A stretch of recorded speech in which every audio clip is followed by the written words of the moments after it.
Gavin Newsom gazed across the stage at JD Vance with the refined self-assurance of a man who had spent 2 decades converting presentation into political armor.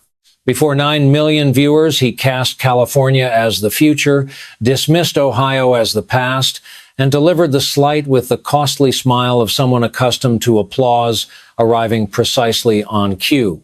The line was crafted to diminish Vance before the discussion even started, reduce an entire state to a punchline, and elevate Newsom as the natural spokesman for modern America. It was not an argument built on results, records, or measurable outcomes, but a performance built on posture, cadence, lighting, and the assumption that confidence could stand in for accounting. Newsom expected Vance to defend Ohio emotionally, stumble into a regional argument, and allow California to escape the scrutiny it had avoided for years. Vance refused that escape because he did not defend Ohio, repeat a slogan, or offer a sentimental speech about the Midwest. He looked down at his open laptop with the calm focus of a man who had found a number in the wrong column and intended to trace it to the person responsible. The contrast was immediate and merciless, with Newsom standing like a presidential candidate unveiling a national campaign, while Vance sat like an auditor preparing to explain why the books did not balance. Newsom had brought the suit, the gestures, the practiced voice, and a friendly gallery trained to respond to familiar lines about innovation, climate leadership, technology, and progress. Vance brought a laptop, a timeline, and one number capable of cutting through every layer of political varnish in the room. The temporary stage looked like Newsom's natural habitat, covered in fresh paint, rented furniture, and the sterile shine of a convention center built to make temporary displays appear permanent. He stood before sitting, filled the space before speaking, and controlled every movement with the practiced precision of someone who understood that television rewards confidence long before it verifies competence. His charcoal suit was exact, his hair was exact, his teeth were exact, and every detail announced that nothing around Gavin Newsom happened by accident. He spent 4 minutes reciting California mythology, presenting the state as the world's 5th largest economy, the engine of American technology, the laboratory of climate policy, and the place where the future supposedly arrived first. Then he turned toward Vance and claimed that people left Ohio for California, believing that geography, image, and prestige had already settled the debate. Vance broke that frame with a fact Newsom could not smile away, stating that the migration pattern the governor described had once been true but was no longer true. Since 2020, California had lost more than 800,000 residents through net migration, with families and businesses leaving for Texas, Florida, Arizona, Nevada, and even Ohio. That correction exposed the first fraud of the evening. Not financial fraud yet, but rhetorical fraud. The use of an old reality to conceal a current collapse. Newsom had invoked people voting with their feet, and Vance simply followed those feet out of California directly through the exit door. The governor preferred not to mention the smile remained, but Newsom's eyes stopped moving, creating the first visible separation between the expression he had rehearsed and the facts he had not prepared to answer. Vance then moved to the 8th of April 2020 when Newsom signed an executive order implementing the policy his administration called Pay Now, Verify Later. The policy suspended identity verification requirements for unemployment claims processed through California's Employment Development Department, allowing immediate payment while verification was postponed until afterward. The phrase sounded compassionate and efficient, but the decision removed the barrier designed to stop criminals from using stolen identities, fabricated claims, and impossible employment histories. On March 14th, 25 days before the order, the department's fraud prevention team had warned the governor's office that removing identity verification would create significant fraud exposure and was not recommended. The timeline was brutally simple because the warning came first. The governor signed anyway, and the disaster followed exactly the path his own specialists had described. This was not an unpredictable crisis in which criminals discovered a weakness no competent official could have anticipated. Newsom's own fraud experts identified the danger, placed the danger in writing, sent the warning to his office, and watched him approve the policy anyway. 25 days separated professional advice from executive rejection, and every dollar lost afterward carried the weight of that deliberate choice. Dates have a different force from speeches because dates do not care whether a governor is charming, ambitious, photogenic, or skilled at changing the subject. March 14th and April 8th became the coordinates of the failure, marking the precise point where caution was offered, dismissed, and replaced by a system that paid first and asked basic questions later. The result was $32.6 billion in fraudulent unemployment claims, including roughly $20 billion in federal CARES Act funds administered by California. Thousands of inmates received payments, including convicted murderers, convicted rapists, and prisoners on death row, producing about $1 billion in checks to people who were incarcerated and had no jobs to lose. The failure was almost insulting in its simplicity, because even a basic verification process would have discovered that these applicants were sitting inside prisons while claiming unemployment outside them.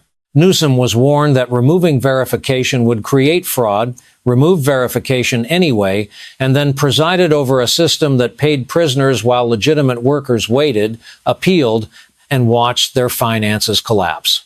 The governor could surround the decision with emergency language, but urgency did not erase the warning, the signature of the inmates, or the money.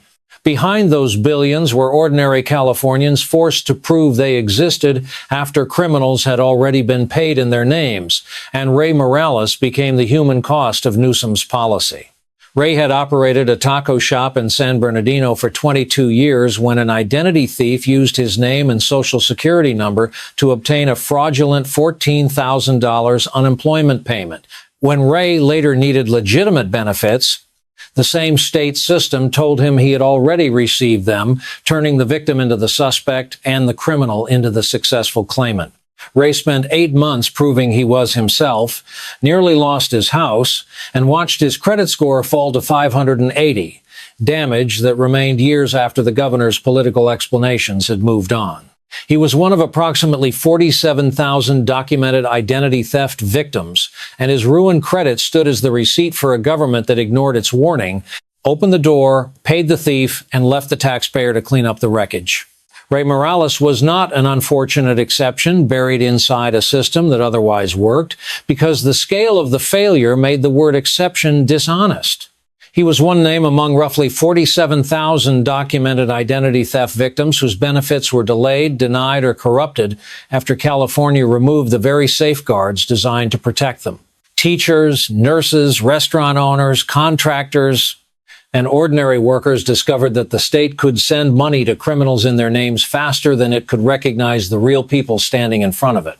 Years later, the California state auditor still classified the Employment Development Department as a high-risk agency because the promised reforms remained incomplete, weak, or cosmetic. 6 years after the fraud exploded, the agency was still being warned about the same vulnerabilities, which meant the emergency had ended, but the incompetence had become permanent. Newsom's hands began moving before his mouth found a response, and that involuntary motion exposed more than any rehearsed rebuttal could have concealed. His right hand rose as if a familiar talking point were about to arrive, remained suspended for a fraction too long, then returned to the table without delivering anything. Under ordinary lighting, the gesture might have passed unnoticed, but under 14 cameras, it looked like an argument abandoned halfway through construction. Ray Morales' name remained in the room, attached to $14,000, 8 months of bureaucratic humiliation, a damaged home, and a credit score of 580. The governor had begun the evening speaking about the future, but Vance had forced him to sit inside the consequences of a policy decision made in the past and never properly repaired. Vance opened another tab and shifted from the policies Newsom signed to the people Newsom trusted, because executive failure is measured by both decisions and appointments. Dana Williamson, the governor's former chief of staff, had been indicted on 23 federal counts involving bank fraud and wire fraud. The allegations included $1.7 million in fabricated business expenses, Chanel handbags, private charter flights, and a costly birthday trip to Mexico charged through public accounts. This was not a distant contractor operating beyond the governor's view, but a senior figure positioned beside the machinery of state power and entrusted with access, influence, and public money. Newsom could dismiss one scandal as betrayal, but repeated betrayal inside his own circle raised the harder question of whether he supervised anyone he appointed at all. Williamson was not the only example, and Rodrigo Santos carried the same pattern into another corner of the administration. Santos, a Newsom appointee, defrauded clients of $775,000, altered checks by changing the spelling of his own name, deposited the money into a personal account, and received a 30-month sentence. One dishonest appointee can be explained as bad judgment, but multiple cases begin to reveal a management culture in which access is granted quickly and accountability arrives only after prosecutors appear. The pattern was not simply that corrupt people existed, because corrupt people exist everywhere, but that Newsom's administration repeatedly failed to detect, restrain, or remove them before public money disappeared. A governor who demands credit for every program carrying his signature cannot suddenly become a powerless spectator when the people carrying his authority are caught stealing.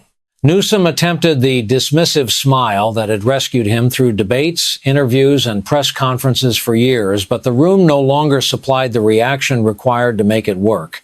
The expression appeared on his face, yet no answering smile came from the gallery, leaving him visibly alone inside his own performance. A smile without agreement is not reassurance, but exposure, because the audience can suddenly see the distance between confidence and control. The corners of his mouth weakened first, then the center, then the eyes, and the collapse took only seconds under the angle of camera 3. What had been political armor became evidence that the armor depended on cooperation from an audience that had stopped cooperating. Vance then did what California's agencies had failed to do in one place and added the numbers together. He placed $32.6 billion in unemployment fraud beside an estimated $146 billion in medical fraud and another $37 billion in homelessness spending without reliable tracking or improved outcomes. Within the in-home supportive services program, estimated fraud rates ranging from 25 to 40% represented another $6 to $12 billion each year, leaking through a system too large to excuse and too poorly controlled to defend. The combined figure reached approximately $215 billion under one governor, not as an abstract slogan, but as a ledger assembled from separate failures that officials preferred to discuss separately. No agency had published the total because fragmentation protects politicians, allowing every disaster to appear isolated until someone places the disasters on the same page. The power of the number came from its simplicity, because $215 billion required no ideological translation and no partisan vocabulary. It represented money authorized, administered, lost, misdirected, or left without meaningful accounting, while the governor continued presenting California as proof that progressive governance worked. Newsom's political method depended on treating each failure as a complicated exception, but Vance converted the exceptions into a pattern visible to everyone in the room. Reporters leaned toward one another because they understood the significance immediately. The combined total had not been placed before the public in this form. Once the number existed on a single line, Newsom could no longer hide behind the walls separating one agency from another. Vance moved next to California's high-speed rail project, another monument to the difference between announcing ambition and delivering results. Voters approved a $33 billion bullet train in 2008 with a promised route connecting Los Angeles and San Francisco, a completion date of 2020, and travel time under 3 hours. By 2026, the estimated cost had climbed beyond $128 billion, nearly 4 times the original amount, while not a single passenger had ridden the system. The only section under construction ran between Merced and Bakersfield, a route so disconnected from the original promise that even the gallery laughed when Vance pointed out the absurdity. The laughter offered Newsom a moment to reset, but he used it to defend the project as a long-term investment and stepped directly into the next calculation. 18 years had passed since voters approved the project. The cost had climbed beyond $128 billion, and California still had 0 passengers to show for it. Newsom's phrase, long-term investment, could not survive contact with that arithmetic because long-term becomes meaningless when the timeline expands while delivery disappears. Vance answered with the simplest possible standard, asking how many more years the governor needed before the public was allowed to call failure by its name. $128 billion and 0 passengers required no policy seminar, no consultant language, and no glossy rendering of trains that had not arrived. The project had become another example of California spending at the scale of a nation while producing results at the speed of a committee meeting. Vance opened the next tab, and the California State Auditor's warnings formed a sequence too repetitive to dismiss as isolated criticism. The agency received high-risk warnings in 2021, 2022, 2023, 2024, 2025, and again in January 2026. 6 warnings across 6 years about the same unresolved vulnerabilities. Every warning told the administration that the Employment Development Department remained exposed, unreliable, and insufficiently repaired after one of the largest fraud disasters in state history. Newsom's government had been given time, money, authority, public patience, and repeated instructions, yet the problem remained serious enough to appear on the auditor's high-risk list year after year. At that point, the issue was no longer whether the governor knew, because 6 official warnings eliminated ignorance and left only indifference, incompetence, or refusal. The governor's response to those warnings was not a complete reconstruction of the agency, aggressive recovery of stolen funds, or transparent accounting for the victims still trapped in appeals. His administration instead hired a public relations firm for $19 million to rehabilitate California's brand. The firm came from New York, not California, and the contract was not designed to repair verification systems, reduce homelessness, complete the rail line, or restore the credit of people like Ray Morales. It was designed to improve the public image of a government whose measurable results had become increasingly difficult to defend. Newsom did not fix the wall where the water was coming through because he paid professionals to change the lighting around the stain. California still owed the federal government roughly $21 billion in unemployment insurance loans connected to the collapse of the system. That debt did not remain trapped inside Sacramento because the increased federal unemployment tax burden was passed directly to employers across the state. Businesses faced an additional cost of about $500 per worker each year, twice the normal rate, for a disaster created by state policy and poor oversight. Ray Morales' taco shop paid approximately $2,500 more in federal unemployment taxes after his identity had already been stolen through the same broken system. The state allowed a criminal to use Ray's name, denied Ray's legitimate claim, damaged his finances, and then charged his business more money to help repay the fraud committed against him. That sequence revealed the full cruelty of pay now, verify later, because the innocent were not merely delayed while criminals escaped with public money. The innocent were forced to finance the cleanup, first through lost benefits, then through damaged credit, then through higher taxes imposed on the businesses they struggled to preserve. Newsom's administration could call the tax increase a federal formula, but the formula was triggered by debt, and the debt was created by California's failure. Ray paid once with his identity and again through his payroll, while the governor paid $19 million to professionals assigned to polish the state's reputation. Nothing exposed the priorities of the administration more clearly than the fact that repairing the brand moved faster than repairing the people. 2 former Employment Development Department employees were indicted in 2024 for providing system access to organized crime groups. These were not outsiders guessing passwords from a basement, but insiders accused of opening the door from within an agency already devastated by fraud. The FBI investigation expanded into the administrative chain above those employees, asking who knew, who approved access, who received reports, and who failed to intervene. That chain moved upward through supervisors, directors, deputies, senior staff, and a former chief of staff facing 23 federal counts of her own. At the top remained the governor's office and the desk where the April 8th executive order had been signed 25 days after the written warning. In 2022, California's Attorney General had said there was no evidence of executive involvement in the unemployment fraud. By March 2026, the same office no longer repeated that defense and instead said it could not comment on ongoing reviews. The distance between no evidence and cannot comment was not a technical change in phrasing, but the disappearance of the governor's strongest institutional shield. Newsom had depended on allied officials to define every scandal as operational failure below the executive level, safely separated from his decisions and his supervision. Once the Attorney General stopped offering that separation, the governor stood closer to the chain of responsibility than he had at any earlier point.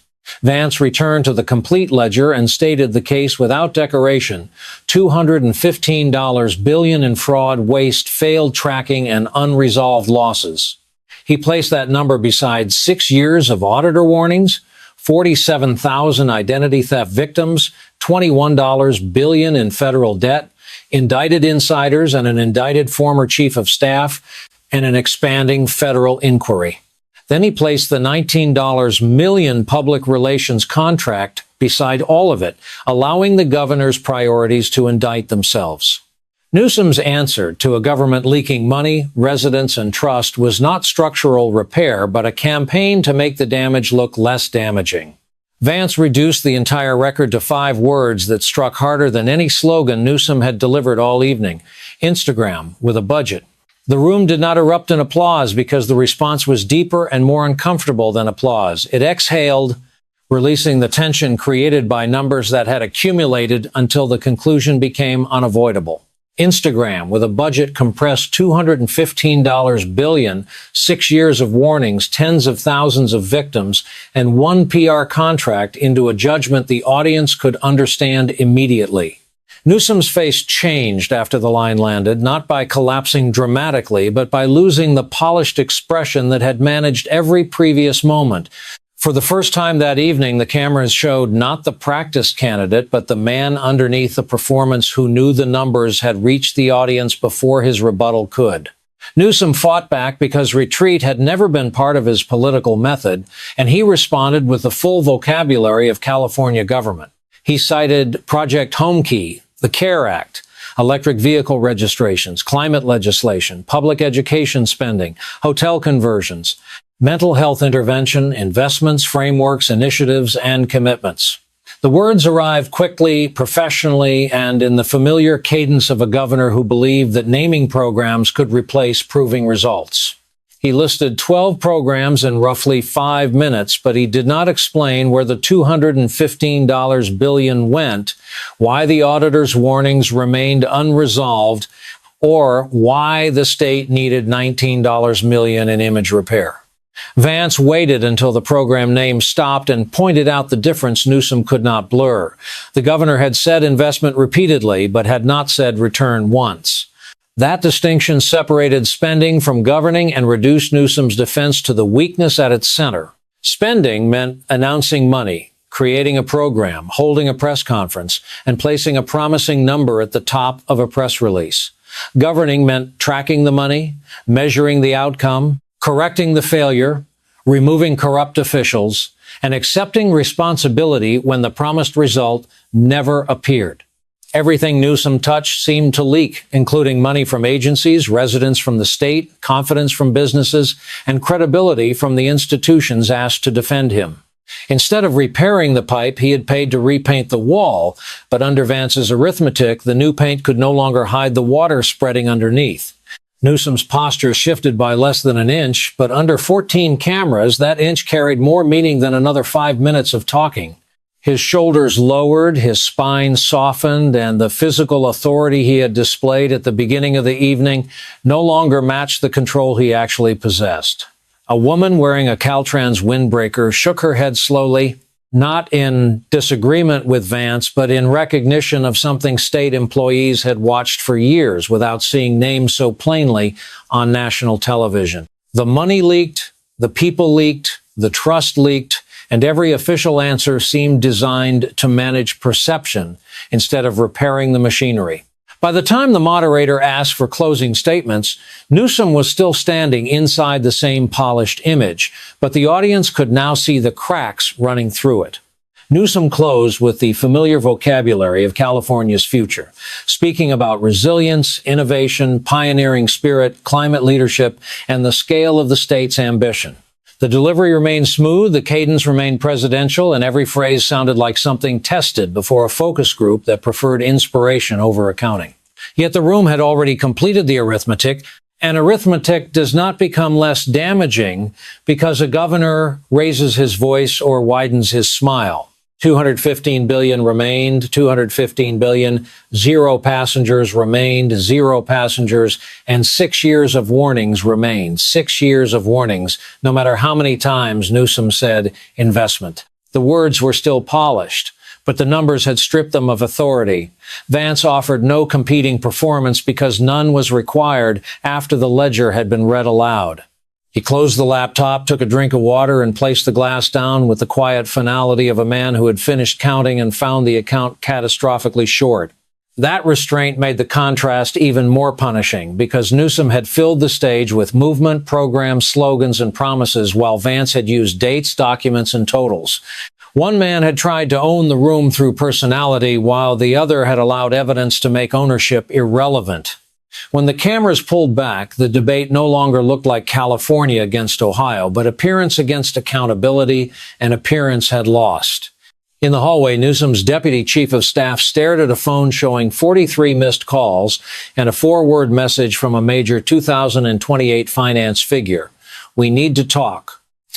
In political fundraising, those words do not signal curiosity because donors do not request urgent conversations after a victory they fully understand. They signal that people with money watch the same 4 seconds of silence, the same collapsing smile, and the same $215 billion total as everyone else. Newsom left without the practiced wave, the deliberate eye contact, or the measured pace of a politician who wants cameras to follow him. He moved quickly toward the car, and the difference between searching for a camera and searching for an exit told the story his staff could not spin. Within 72 hours, 3 clips from the town hall accumulated roughly 38 million combined views. The first centered on pay now, verify later, the $32.6 billion in fraudulent claims, and the money sent to inmates while legitimate workers struggled to prove their identities. The second carried the phrase Instagram with a budget, which spread through taxpayer groups, political commentary pages, and public relations circles as both an insult and an unusually accurate summary. The third showed the 4 seconds in which Newsom's smile disappeared, requiring no explanation because viewers understood the image before hearing the details. Once those clips escaped the room, the governor no longer controlled the sequence, the framing, or the conclusion. During the following week, the United States Department of Labor Inspector General announced a formal investigation into California's handling of approximately $20 billion in federal CARES Act unemployment funds. The review focused on the April 8th executive order, the March 14 warning memo, and the administrative chain that approved the suspension of identity verification. The order carried Newsom's signature, and no communication strategy could separate the governor from a document signed 25 days after his own fraud team warned of the consequences. The House Oversight Committee then issued a subpoena demanding Newsom's personal testimony about who received the warning, who authorized the policy, and why the recommendation was overridden. The man who had arrived ready to audition for president was now facing questions under oath about a decision that paid criminals before verifying victims. California Democrats created a special committee on pandemic fraud accountability, making it impossible for Newsom to dismiss the scrutiny as a purely Republican attack. The committee received subpoena power and jurisdiction over executive decisions that produced losses exceeding $30 billion. At the same time, the Dana Williamson case moved into discovery, with prosecutors seeking communications between the former chief of staff and the governor's office regarding procurement and spending decisions. Any evidence that senior officials knew about questionable expenses and failed to act would strengthen the pattern already established by the unemployment disaster. Failure to verify, failure to supervise, and failure to correct were no longer separate embarrassments, but parts of the same governing method. A class action lawsuit followed on behalf of approximately 47,000 identity theft victims whose names had been used by criminals inside California's unemployment system.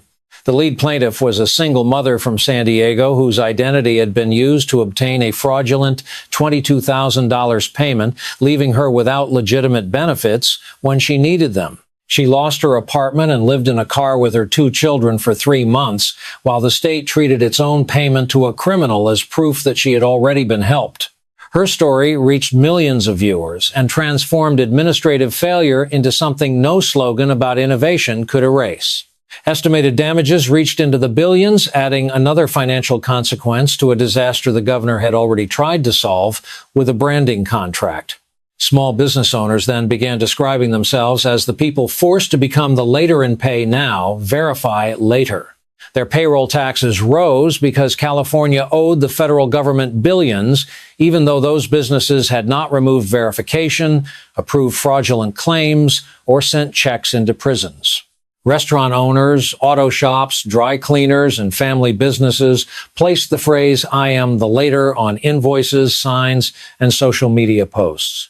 The wording spread because it captured the hidden structure of the policy, with criminals receiving money immediately while honest employers received the bill years afterward. Newsom had promised that verification would come later, but later arrived as higher taxes, damaged credit, lawsuits, investigations, and public anger. By the second month, Newsom's approval rating had fallen from 52% to 33%, dropping below the political danger line associated with California's previous recall effort. A new recall petition gathered hundreds of thousands of signatures at a pace faster than the 2021 campaign, while major donors requested private briefings on the $215 billion total. Advisors understood that the number could become a national attack advertisement requiring almost no creative work because Vance had already assembled the footage, the dates, and the conclusion on live television. A senior member of Newsom's political circle resigned, reportedly calling the combined number indefensible and the PR contract confirmation of the criticism. The administration had spent $19 million trying to rehabilitate the brand, only to create the cleanest symbol of everything wrong with the brand. By the third month, major California editorial boards were no longer debating whether Newsom's presidential ambitions had been damaged. They were questioning whether he could remain effective as governor while federal investigations, state inquiries, lawsuits, recall efforts, and donor defections accumulated around him. The language remained polite because editorial institutions prefer restraint, but the meaning underneath the restraint was obvious. Newsom had not resigned yet. The distance between had not resigned and would not resign continued to narrow with every subpoena and every unanswered question. The smile had survived elections, scandals, and national scrutiny, but it could not survive a ledger that placed the cost of the performance beside the cost of the failure. In San Bernardino, Ray Morales still opened his taco shop before sunrise, carrying a damaged credit score and higher payroll taxes created by a system that had already used his identity against him.